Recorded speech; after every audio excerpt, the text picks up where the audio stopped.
오늘 말씀의 제목은 슬픔의 노래와 거짓 노래입니다. 우리가 어떨 때 노래를 부르시나요? 신날 때도 부르고요. 심심할 때도 부르고, 또 이제 조용히 있는 걸 못 견디시는 분들이 또 노래를 많이 부르시더라고요. 괜히 이제 혼잣말하기도 이상하고 말 걸 사람도 없으니까 그런 것도 많죠. 근데 거짓 노래라는 건 무엇일까요? 슬픔의 노래라는 건 또 무엇일까요? 우리의 노래는 기쁨의 노래만 해도 모자랄 텐데, 그렇지 않습니까? 항상 즐거운 얘기만 해도 부족하고 즐거운 상황만 있어도 부족할 텐데 왜 그렇게 힘들 때가 많을까요? 우리가 오늘 발견하였어야 되겠습니다. 무엇이 이 시대의 고난과 힘듦과 역경을 만들어 오는지, 또한 우리에게 왜 그것이 필요한지, 또 진짜 하나님을 아는 백성들은 어려움의 날, 남들이 두려워할 날을 기쁨의 날로 여기는지 우리가 성경의 비밀을 가지고 발견되어지길 바랍니다. 본론 첫 번째로 하나님을 찾지 않는 슬픔이 있습니다. 가장 슬픈 일이에요. 하나님을 찾지 않는다는 건 너무 슬픈 일입니다. 그렇죠. 내가 하나님을 찾지 않아요. 그래도 괜찮아요. 그게 나는 감각이 없어서 모를 뿐이지 내가 이게 얼마나 손해인지를 안다면 슬플 겁니다. 그래서 우리의 슬픔의 노래의 때는 하나님을 찾지 않는 때입니다. 5장 1절에 이스라엘 족속아 내가 너희에게 대하여 애가로 지은 이 말을 들으라. 애가라는 것은 우리 예레미야 애가도 있죠. 슬픔의 노래라는 겁니다. 이게 진짜 노래를 했다기보다 비유해서 말할 때 보통 애가라고도 하고요. 또 슬퍼서 하는 말 혹은 내가 이렇게 비유로 돌려서 말하는 말 뭐 여러 가지가 있겠지만 결국 슬픔이라는 게 빠지지 않는 게 애가입니다. 이 슬픔의 말의 이유는 5장 2절에 처녀 이스라엘이 엎드러졌으며 다시 일어나지 못하리로다. 자기 땅에 던지우며 일으킬 자가 없으리로다. 이 처녀 이스라엘이 엎드려졌다는 말은 이방의 압제를 하나님의 은혜로 겪지 않았는데 이스라엘 주변국들은 너무 강대국들이 많아요. 이 안에 이 조그만 나라가 작았는데 분단까지 되어버립니다. 그렇죠. 이 나라가 이방의 압제를 피할 수 있었던 건 자기들이 잘해서가 아닙니다. 하나님의 은혜죠. 하나님의 은혜로 보호를 받았습니다. 근데 이제는 죄악 때문에 그 죄악으로 인해 다시는 일어날 수 없을 정도로 던져져 버린다는 것입니다. 이방 나라들에게 던져져 버린 바 된다는 거예요. 여러분 잊지 않으셔야 됩니다. 나는 오늘도 하나님이 나를 지켜주셨어요. 분명히 하나님이 지켜주신 겁니다. 어려운 일이 있으셨습니까? 힘든 일이 있으셨습니까? 많은 분들이 상담을 합니다. 어떤 분이 사업이 실패해서 질문하고 어떤 분들은 영적 문제 때문에 질문하고 어려움을 겪고 있는 이유에 대해서 물어보는데 제가 어떻게 알겠습니까? 그렇죠. 목회자인 제가 어떻게 알겠습니까? 답을 줘야 되는 입장인데도 불구하고 제가 다 알 수 없습니다. 그러나 하나님이 지켜주셨다는 사실은 변치 않습니다. 이 사람의 실패에 이 사람의 어려움 속에서도 더 실패할 수 있었는데 하나님이 지켜주신 것도 맞고요. 하나님이 깨달아야 할 이유들이 분명히 있었기 때문에 이 사람들이 하나님이 이 사람에게 주시고자 하는 깨달음이 분명히 있기 때문에 주신 것이기도 합니다. 어떻게 됐든 하나님의 인도 가운데 오늘까지 온 거예요. 그렇죠. 그게 하나님 자녀들의 정상적인 생각인데 이게 잊혀져 버렸다는 것은 슬퍼할 만한 일입니다.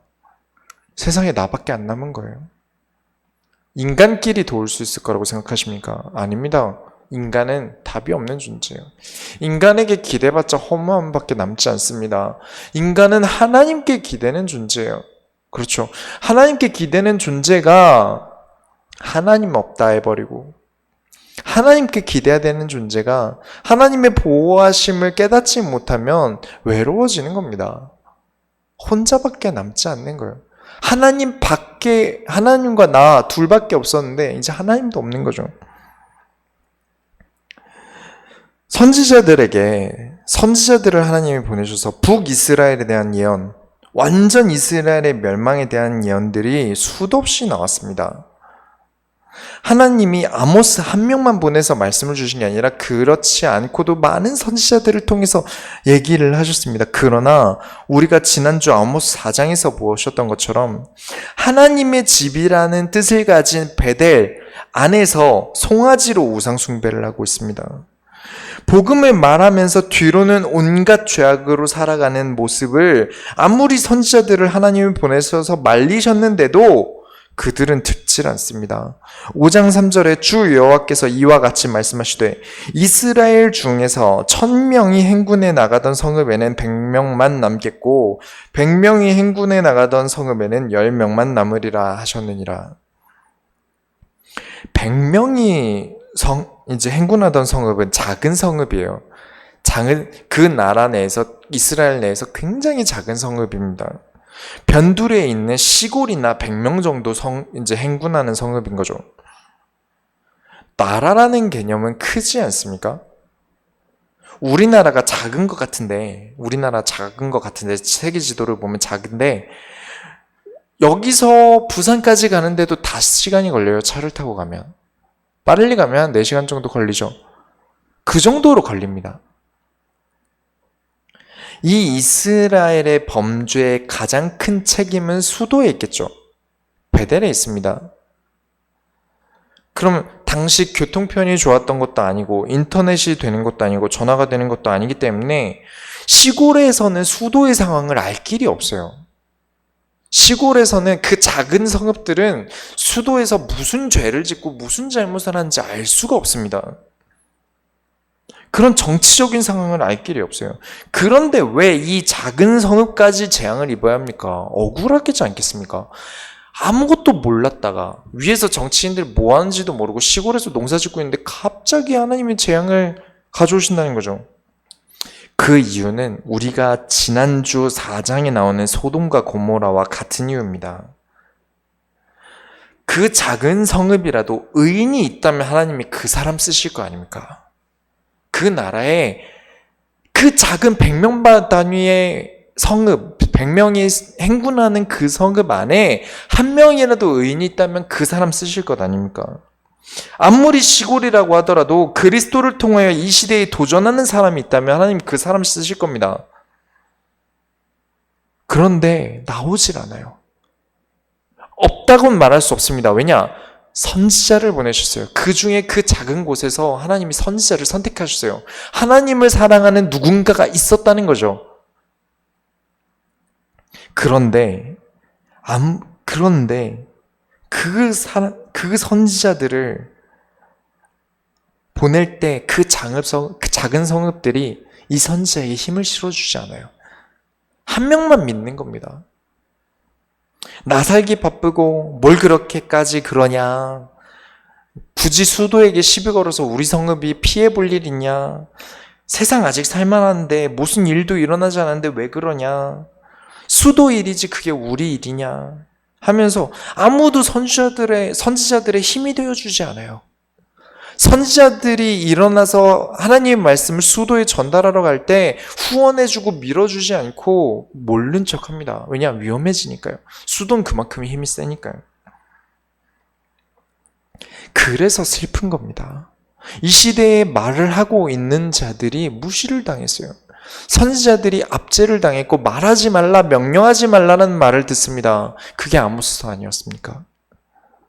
그래서 우리 교회를 생각해 보십시오. 우리 교회는 부천에 있는 작은 개척교회입니다. 부천에 있는 작은 개척교회입니다. 그러나 우리가 믿음으로 도전하는 지금 우리의 시간표는 결코 작지 않음을 여러분이 믿으셔야 합니다. 서로가 이 시대에 그리스도로 살아야 한다는 선지자로서 말씀드렸죠? 우리 교회에 있는 모든 성도들은 선지자로서의 응답을 감당해야 됩니다. 목회자 한 사람이 아니라 모든 성도들이 감당해야 됩니다. 이 시대에 그리스도로 살아야 한다라는 메시지를 던질 자로 여러분을 부르셨습니다. 그렇기 때문에 서로 힘이 되어 주시고, 서로 응원해 주시고, 서로 밀어 주시고, 서로 기도해 주셔야 합니다. 아시겠죠? 오늘 금요철에 예배를 드리면서 계속해서 우리 성도들을 두고 말씀의 심부름을 올바르게 할 수 있는 선지자의 사명을 감당하라고 우리가 기도하길 원합니다.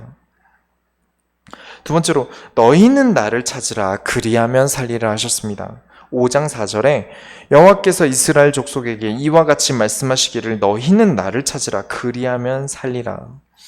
하나님은 언제나 한결같으세요. 용서하시는 방법이, 이 재앙을 피할 방법은 하나님밖에 없습니다. 이 말씀은 이번 주 주일에도 드렸고요. 수요 예배 때도 드렸습니다. 우리가 살 길은 단 하나뿐이에요. 다른 방법이 없습니다. 하나님만이 나의 요새시고 방패이심을 여러분이 믿으시기 바랍니다.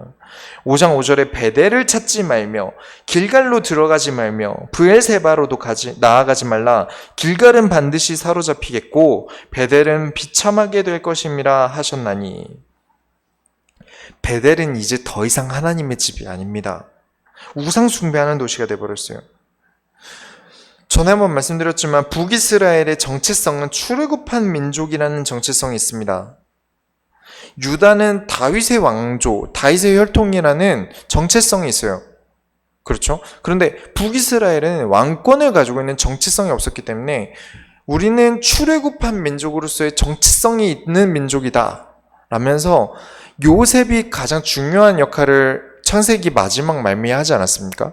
그래서 창세기에 있는 그 요셉의 자식 중에 하나가 왕이 됩니다. 그 가문 중에 한 명이 왕이 돼요.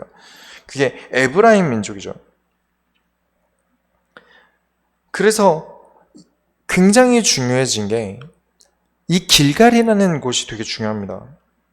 이 길갈에 신당을 세우는데, 길갈은 여호수아 때 가나안을 정복하기 위해서 남자 전부가 할례를 행했던 곳이고요. 그리고 길갈은 요단을 건너자마자 제일 먼저 도착한 곳입니다. 거기서 하나님이 우리를 여기까지 인도하셨다면서 기념비를 12돌로 세웠던 곳입니다. 그리고 가나안 땅에서 가장 먼저 유월절을 지킨 곳이 길갈입니다. 그 소중한 곳에 우상을 갖다 놓은 도시가 돼버렸어요. 처음 시작한 곳이라면서 기념을 하면서 우리 정체성은 출애굽한 정체성을 가지고 있는 민족이니까, 이 가나안은 정복한 민족이니까 라면서 우상을 거기다가 박아 놓습니다. 우상 신당들을 깔아놔요. 그리고 그 소중한 곳에서 우상을 가져다 놓고 이게 하나님이라고 섬기라고 합니다. 너무 패역하고 질이 나쁘지 않습니까? 거기다 브엘세바라는 곳은 언약의 우물이라는 뜻을 가지고 있어요. 하나님이 하갈이나 이삭이나 엘리야 또 많은 영웅들에게 하나님의 언약을 지었던 장소입니다. 하나님의 백성들이 영적으로 고갈되어서 너무 힘들어할 때, 그때 하나님이 만나주신 곳이 브엘세바예요. 하나님이 영적으로 그 갈증을 채워주신 곳이란 말입니다. 그런데 사람들이 하나님으로 목마르지 않고 쾌락의 목마름 때문에 이곳이 관광지가 됩니다. 우상 관광지가 돼요. 우상이 문화화돼 버렸어요. 정말 많은 사람들이 관광으로 찾아오는 곳이 돼버렸습니다. 하나님을 찾으라고 만들어진 곳이 어쩌다 이렇게 되었을까요? 다 하나님을 처음 찾아서 응답받았던 그 장소들이 왜 우상이 깔릴 수밖에 없었습니까? 지금 이 시대를 보셔야 합니다. 그리스도를 만나러 가는 곳이 어디입니까? 교회죠. 이 시대의 응답의 자리를 들어가기 위해서, 이 시대에서 응답의 자리를 찾기 위해서 수련회나 집회를 가지 않습니까? 근데 어째서 악인들이 거기서 장사를 하고 고위 자리에 앉기 위해 애를 쓰고 라인을 만들어서 누구도 침범 못할 요새를 만듭니까? 그들이 하나님을 찾길 바랍니다. 그렇지 않으면 망할 수밖에 없어요. 말로 하나님을 찾는다는 게 아니라 그들의 삶이 하나님 보시기에 부끄럽지 않는 하나님을 찾는 인생이 되길 바랍니다. 그렇지 않는다면 하나님이 그 장소를 막으시기까지 되실 거예요. 정말 소중한, 하나님이 소중하게 생각하는 그 장소를 가지 말라 하실 때 하나님 기분이 어떻겠습니까? 그래서 여러분, 진짜 우상과 죄를 멀리 하시기 바랍니다. 세 번째로 전능하신 하나님을 기억하셔야 돼요. 5장 6절에 너희는 여호와를 찾으라 그리하면 살리라 그렇지 않으면 그가 불같이 요셉의 집에 임하여 멸하시리니 베델에서 그 불들을 끌 자가 없으리라. 북이스라엘은 요셉의 아들인 에브라임 지파가 왕권을 가지고 있었습니다. 베델에 임할 재앙을 왕이 멸망당하여 어떻게 할 수 없게 됩니다. 왕도 백성도 누구도 우상숭배로 일어나는 파멸을 막을 길이 없어요. 5장 7절에 정의를 쓴쑥으로 바꾸며 공의를 땅에 던지는 자들아. 이게 번역을 쓴쑥으로 한 게 초기 선교사님들이 쓴 쑥 종류의 풀 하나가 엄청 썼나 봅니다. 그래서 그렇게 해놨는데 원래 원문은 독초를 말합니다. 독초입니다. 쑥이 아니라 몸에도 좋고 맛도 좋은 쑥이 아니라 독초를 얘기하는 거예요. 공적인 법을, 정의를 더 이상 삼킬 수 없는 독초, 병들게 하고 절대 섭취해선 안 되는 것들로 바꿀 만큼 계속 멸망으로 계속해서 걸어간다는 것입니다. 의로움 따위는 땅에 던지고 불의를 선택한다는 것이죠. 그게 지금 당장의 쾌락이 될지 모르지만 결국엔 나를 죽여가는 독초라는 것입니다. 5장 8절부터 9절에 묘성과 삼성을 만드시며 사망의 그늘을 아침으로 바꾸시고 낮을 어두운 밤으로 바꾸시며 바닷물을 불러 지면에 쏟으시는 이를 찾으라. 그의 이름은 여호와시니라. 그가 강한 자에게 갑자기 패망이 이르게 하신즉 그 패망이 산성에 미치느니라. 묘성은 육안으로 7개의 별, 그리고 망원경으로 인해 발견된 수천 개의 별의 집단이에요. 그리고 삼성은 오리온자리죠. 여러분들이 알고 계신 그 삼성 맞습니다. 이 구절, 그 삼성과 묘성에 대한 것은 욥기 38장에도 나와요. 하나님이 욥과 세 친구를 처음으로 만나러 오셨을 때 그때 묘성과 삼성을 언급을 하십니다. 많은 사람들이 옛날에 특히 과거에는 별자리로 점을 많이 쳤어요. 우상 숭배를 많이 했고 심지어 그 별에 우상의 이름을 붙이기도 했습니다. 그리고 그 별의 우상의 형상도 만들었어요. 그런 우상과는 절대 비할 수 없는 하나님이라는 걸 설명하고 계신 겁니다.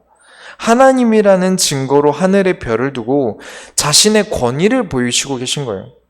얼마나 위대하신지를 설명할 때 별을 두고도 얘기하셨습니다. 너희가 알고 있는 그 우상과 나를 비할 데 없다. 내가 그 모든 별들을 무너뜨리듯이 내가 다 옮길 수 있듯이 너희들이 섬기고 있는 그 우상도 나와 비교할 수 없다라면서 자신 하나님의 권위를 설명하고 계신 겁니다. 이런 하나님을 무시합니다. 이런 하나님을 무시하고 자신의 이득과 원하는 것을 위해 사는 자는 하나님이 반드시 패망하게 하시겠다. 하나님만이 인간이 어쩔 수 없는 죄의 재앙을 피할 길이 되시는 전능하신 하나님인 줄을 여러분이 믿으시기 바랍니다. 두 번째로 여호와의 날에 대한 슬픔이 있습니다. 5장 10절에 무리가 성문에서 책망하는 자를 미워하며 정직히 말하는 자를 싫어하도다. 뭘 어떻게 해야 할까요? 지금보다 차라리 이 이스라엘 때가 조금 더 낫습니다. 왜냐하면 이때는 선지자가 힘이 없어도 하나님의 말씀을 심부름한다는 문화가 있기 때문에 함부로 할 수는 없었어요. 다짜고짜 바로 어떻게 할 수가 없었습니다. 왜냐? 이 사람이 선지자인데 실수로 쳐버리면 백성들이 가만히 있지 않을 거고 어떻게 될지 모른다는 두려움이 있었기 때문에 그냥 함부로 할 수는 없었어요. 아무리 마음에 안 들어도. 그만큼 문화 자체는 선지자에게 어느 정도 힘을 실어줬습니다. 지금은 힘이 없다면 말조차 할 수 없어요. 성문에서 우상 숭배와 하나님의 백성을 능욕하는 것을 책망해서 미움이라도 받았지만 지금은 미움이 뭡니까? 아무것도 할 수 없습니다. 정직하게 말하면 불신앙한다고 하는 이 시대를 어떻게 해야 합니까? 11절에 너희가 힘없는 자를 밟고 그에게서 미래 부당한 세를 거두었은즉 너희가 비록 다듬은 돌로 집을 건축하였으나 거기 거주하지 못할 것이요 아름다운 포도원을 가꾸었으나 그 포도주를 마시지 못하리라. 돈은 힘 있는 자가 다수의 힘없는 자를 밟아 만드는 게 빠르죠. 부당한 세를 거둡니다. 아무것도 할 수 없는 때는 하나님이 어떻게 하십니까? 도저히 선지자로도 어쩔 수 없는 때가 오면 어떻게 됩니까? 하나님이 더는 사람을 들어서 쓰실 수 없는 그때는 하나님이 직접 하실 수밖에 없어요. 그래서 하나님이 사람을 통하지 않고 움직이실 때는 반드시 재앙을 동반하신다고 말씀드렸습니다. 하나님의 심판으로 인해 부당하게 자신의 이득을 위해서 자신이 부당하게 얻은 것을 가지고 포도원을 만들었으나 그 포도로 인한 포도주를 입에 대지도 못하게 만들겠다는 것입니다. 12절에 너희는 허물이 많고 죄악이 무거움을 내가 아노라. 너희는 의인을 학대하며 뇌물을 받고 성문에서 가난한 자를 억울하게 하는도다. 그러므로 이런 때에 지혜자가 잠잠하나니 이는 악한 때임이라. 너희는 살려면 선을 구하고 악을 구하지 말지어다. 만군의 하나님 여호와께서 너희의 말과 같이 너희와 함께 하시리라. 지혜자가 잠잠하다는 건 무슨 뜻이겠습니까? 지금처럼 다 대학을 나오고요.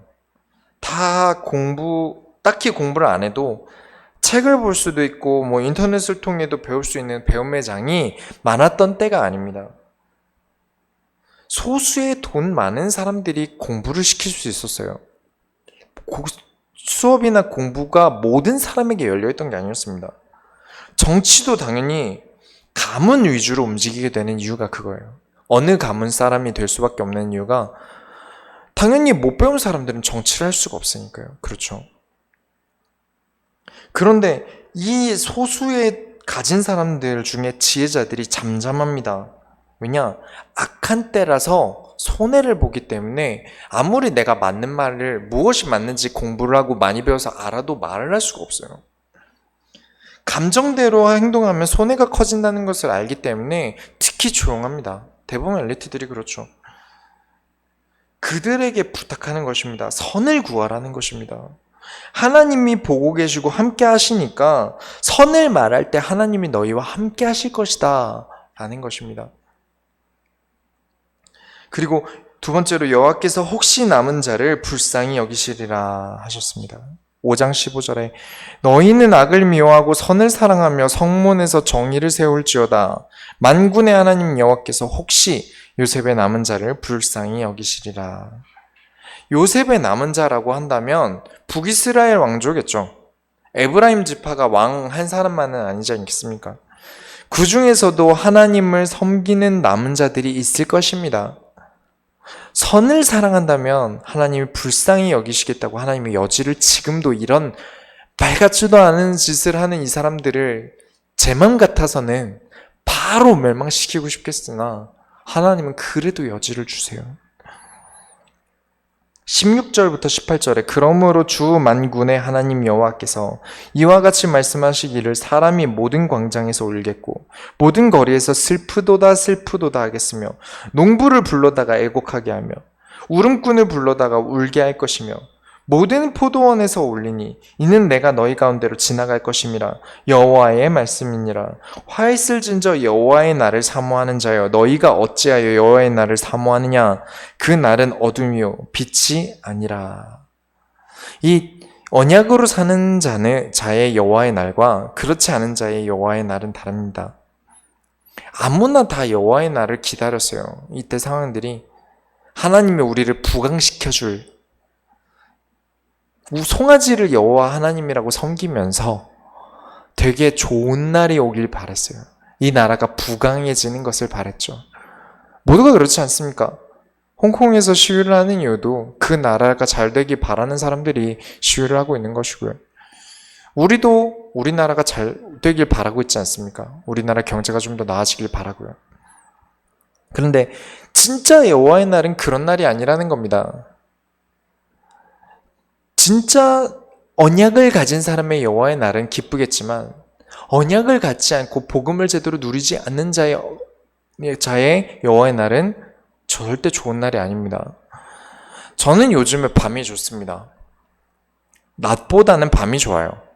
왜냐면 너무 덥기 때문에 그렇죠. 요즘 많이들 덥지 않습니까? 우산 장수에게는 비가 오는 게 좋겠죠. 호떡 장사는 겨울이 좋을 겁니다. 도둑이 집에 들어왔는데 집주인과 마주쳤어요. 그때 경찰이 어떻게 알고 왔습니다.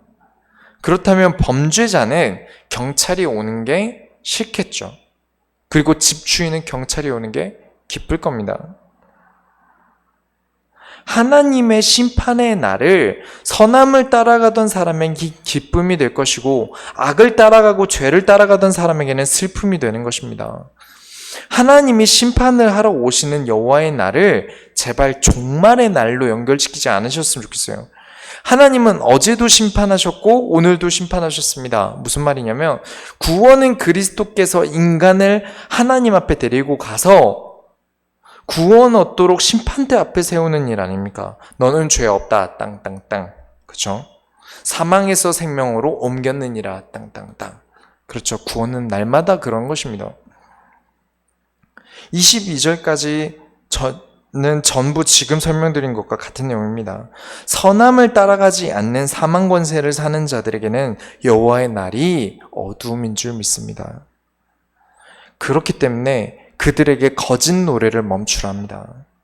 23절부터 27절에 네 노랫소리를 내 앞에서 그칠지어다. 네 비파소리도 내가 듣지 아니하리라. 오직 정의를 물같이 공의를 마르지 않는 강같이 흐르게 할지어다. 이스라엘 족속아, 너희가 40년 동안 광야에서 희생과 소제물을 내게 드렸느냐?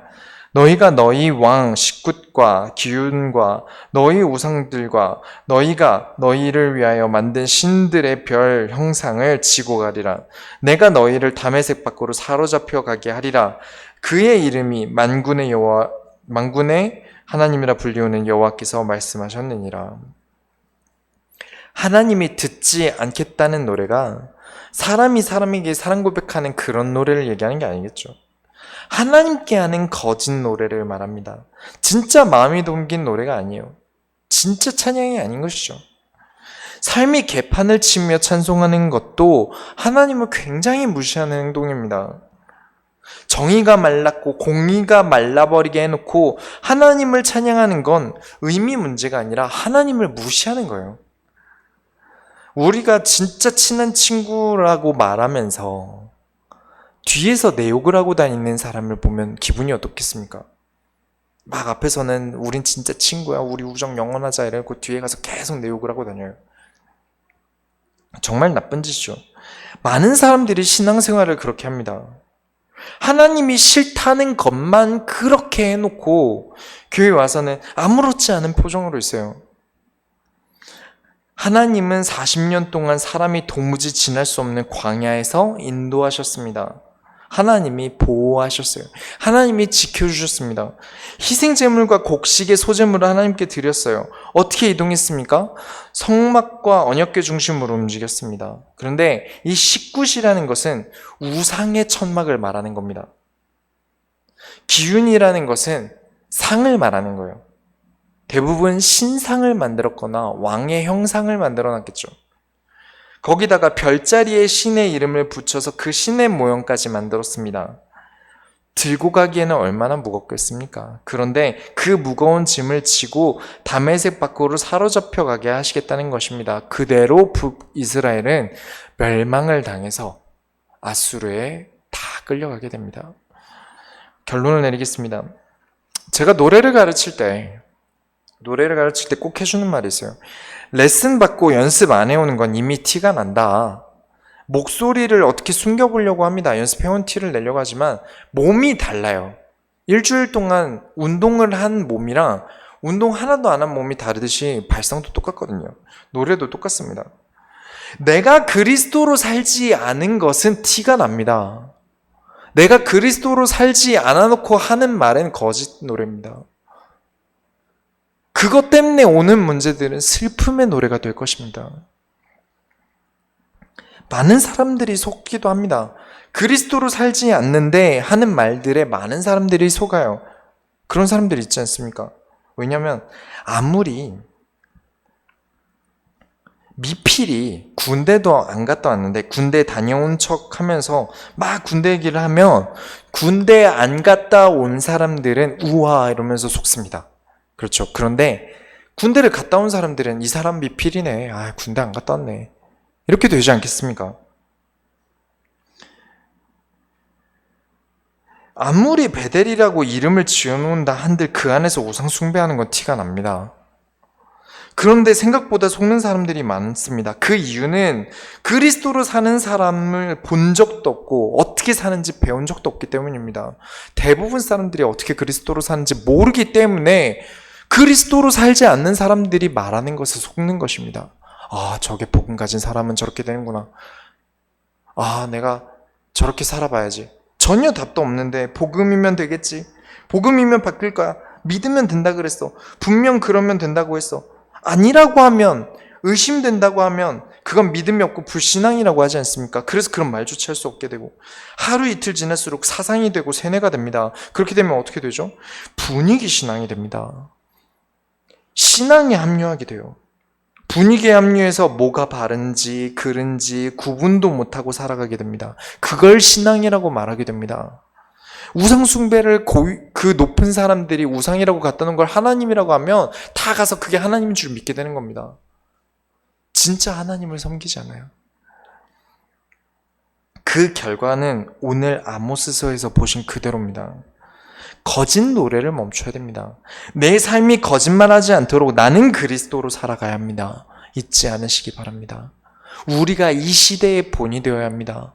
다 속아 넘어갈 수밖에 없는 이유는 다 본 적이 없기 때문에 우리가 저게 진짜 그리스도로 사는 것이구나. 진짜 그리스도로 사는 것은 이런 것이구나를 보여줄 수 있는 본이 되는 선지자의 역할을 감당하는 소원교회 모든 성도들이 되시기 바랍니다. 우리가 하나님의 소원을 이루어드립시다. 기도하겠습니다. 하나님 감사합니다. 우리의 마음이 그리스도로 살아가며 멈춤이 없게 하여 주옵소서. 세상 분위기가 어떻든 우리는 하나님을 섬기고 사람들이 말하는 신앙이 어떻든 나는 성경이 말하는 그리스도를 믿습니다. 성경이 말하는 그리스도를 따라갑니다. 하나님의 말씀에 힘입어서 죄를 함부로 덮고 재앙을 그냥 지나치며 앞으로 올 문제를 덮어버리고 그저 잘 되겠지 하는 신앙이 아니라 하나님이 무엇을 원하시는지, 사람이 무엇을 원하든 말든 하나님이 무엇을 원하는지 하나님을 쫓고 하나님을 앙망하는 신앙이 될 수 있도록 우리 소원교회 모든 성도들과 함께하여 주옵소서. 살아계신 예수 그리스도의 이름으로 기도드렸습니다. 아멘.